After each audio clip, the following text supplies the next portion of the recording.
ফেলে যখন বান্দা সে আরশে আজিমের ছায়াপ্রাপ্ত হয়, বান্দার নফসানিয়ত অটোমেটিক মরে যায়, কলব জিন্দা হয়। এই জন্য বাবাজিরা আমার, সূর্যের সাথে নফসের একটা কি আছে, সম্পর্ক আছে।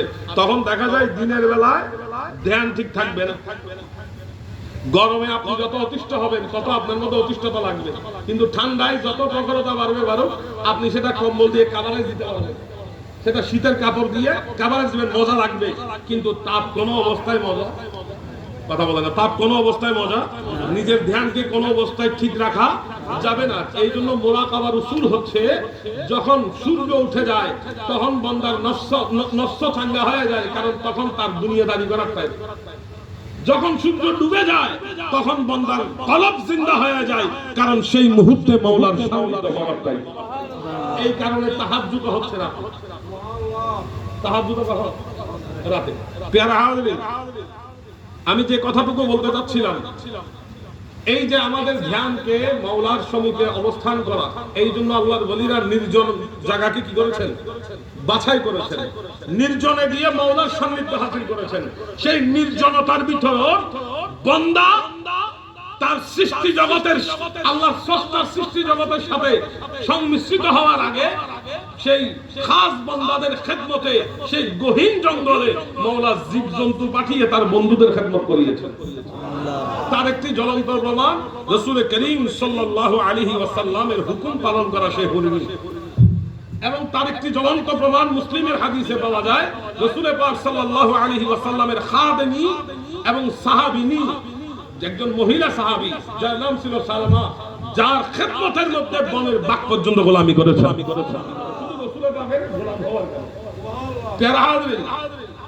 এই নির্জন এবং যখন গহীনের মধ্যে আল্লাহর ওলিগণ খেদমত করেন, তখন জীবজন্তুর আনাগোনা বেড়ে যায়।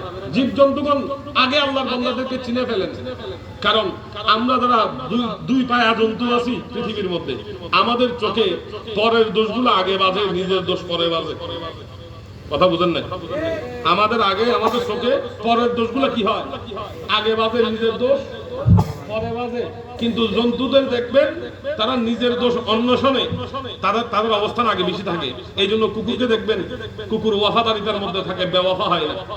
কিন্তু মানুষ দুই পায়া হয়ে যত বেওয়াফাদারি আছে সব মানুষের মধ্যে। কথা বললাম নাকি? আমার কথা একটু কর্কশ হচ্ছে, মাপ চেয়ে নিচ্ছি, বুঝার জন্য বলছি।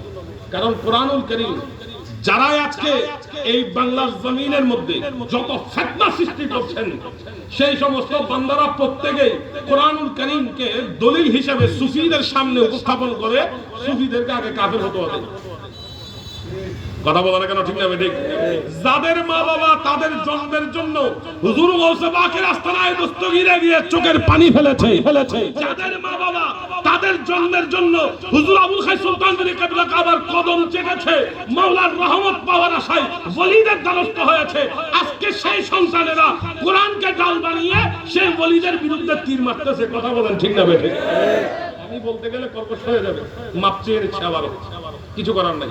প্যারা হাদিন, যে কোরআনকে তারা দলিল বানাচ্ছে, ডাল পেতেছে, সেই কোরআন কি তাদেরকে অনুসরণ করার কথা বলেছে?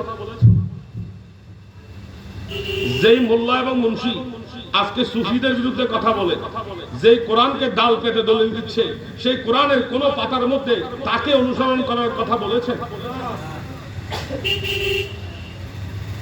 কিন্তু আমরা বাঙালি, হুজুরে বাঙালি, আবাজ উব্বা কোবা একটু বেশি হলে আমরা তাদের পেছনে দৌড়াতে পছন্দ করি।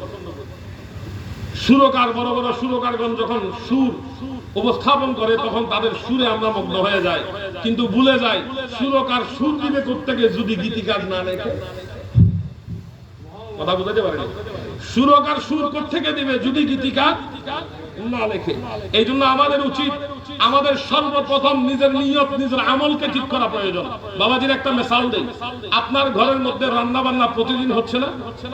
বেশি কম হচ্ছে তো প্রতিদিন? আচ্ছা, আপনি প্রতিদিন অন্ততপক্ষে, প্রতিদিন না হলেও সপ্তাহে কমপক্ষে ৩-৪ বার আপনার রান্না করে যান না? কথা বলেন না কেন? আমি তো প্রতিদিন, আমার তো অভ্যাসই আছে মায়ের সাথে আড্ডা মারা, ওখানে রান্না করে।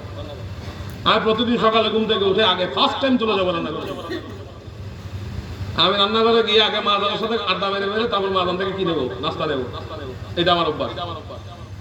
আমি প্রতিদিন যাই, এবং আমি যে টাইমে যাবো ওই টাইমে রান্নাঘরের মহিলারাও জানে যে এই টাইমে বাজার আসবে, এরা বেরিয়ে যায়। কথা বুঝতে পেরেছেন? রান্নাঘরে যাওয়া এটা তো খারাপ কিছু না। আপনার মা থাকতে পারে, আপনার বিবি থাকতে পারে না, তিনাদের সাথে কথা বলা, রান্না করে হেল্প করা। আমি কিন্তু খুব ভালো রান্না জানি, এটা আপনারা জানেন কিনা জানি না, অনেকে জানে আমি কিন্তু খুব ভালো রান্না জানি। যাই হোক, এটা সহযোগিতা করা, এটা সুন্নতে রাসূল। সুবহানাল্লাহ বলবেন না? সুন্নতে কি রাসূলুল্লাহ আমার প্রিয় নবী সাল্লাল্লাহু আলাইহি ওয়া আলিহি ওয়াসাল্লাম আপন বিবিজনদের সাথে রান্না বান্নার সময় বসে কথা বলতেন। কথা বুঝতে পেরেছেন? প্রিয় হাজিরিন, আমরা প্রতিদিন রান্নাঘরে যাচ্ছি, কি রান্না হচ্ছে দেখছি, এবং যাদের তাসবিহ পড়ার অভ্যাস আছে তারা অনেকে হয়তো বা রান্নাঘরে বসে বিভিন্ন তাসবিহ তাহলিল আদায় করে, হাঁটতে হাঁটতে যারা তাসবিহ পড়ার অভ্যাস আছে। আপনি যদি সারা দিনের মধ্যে 50 বার রান্না করে গেলেন, 50 বার রান্না দেখলেন, 50 বার সূরা ফাতিহা পড়লেন, কিন্তু আপনার মনের মধ্যে ফাতিহা দেওয়ার নিয়ত ছিল না, তাহলে সেই তরকারিগুলো কি ফাতিহা হয়েছে? বলা যায় না? আপনি দিনের মধ্যে 50 বার একটা দেখছেন, সেই দেখছিটা দেখে রান্না বান্না কি হয়েছে এটাও দেখছেন, এবং আপনার হাসল আছে আপনি সবসময় সূরা ফাতিহা পড়েন, অথবা আপনি এমনিতে পড়েছেন, ওই তরকারি দেখে দেখেও পড়েছেন, কিন্তু আপনার নিয়ত ছিল নাকি ফাতিহা দেওয়া, সেটা ফাতিহা হয়েছে? কথা বলেন না কেন? 50 বার সূরা ফাতিহা পড়ার পরও তাহা ফাতিহা হয়নি, কিন্তু যেই মুহূর্তে আপনি খাস করে নিয়ত করলেন না আমি এখন ফাতিহা দেব, তখন একবার সূরা ফাতিহা বললে ফাতিহা আদায় হয়ে যায়। এটার মাতাহাত হচ্ছে এই সূরাতুল কুরআনুল কারীমের মধ্যে যে উসুল আমাদের জন্য প্রণয়ন করেছেন সূরাতুল বাকারার মধ্যে আল্লাহ রাব্বুল ইজ্জত বলছেন হুদাল লিল মুত্তাকিন, যেভাবে কুরআনুল কারীম তুমি সারা দিন পড়তে পারবা কিন্তু তা থেকে হেদায়েত পাবে না, হেদায়েত ওই মুহূর্তে পাবা যেই মুহূর্তে তুমি মুত্তাকিন হবে। এর আগে তোমার কাছে হেদায়েত পৌঁছাবে ফাতিহা হইছে। এইজন্য বুখারী শরীফের মধ্যে হযরত ইমাম বুখারী রাহমাতুল্লাহ আলাইহি সর্বপ্রথম রাসূল পাকের যে হাদিস সংকলন করেছেন সেই হাদিস হচ্ছে ইন্নামাল আ'মালু বিন্নিয়াত, সমস্ত কর্ম নির্ভর করবে আপন নিয়তের উপর। বলি সুবহানাল্লাহ। আবু তোমরা এটা নিয়ে ব্যস্ত না হয়ে আমাদের একটু ব্যস্ত হও।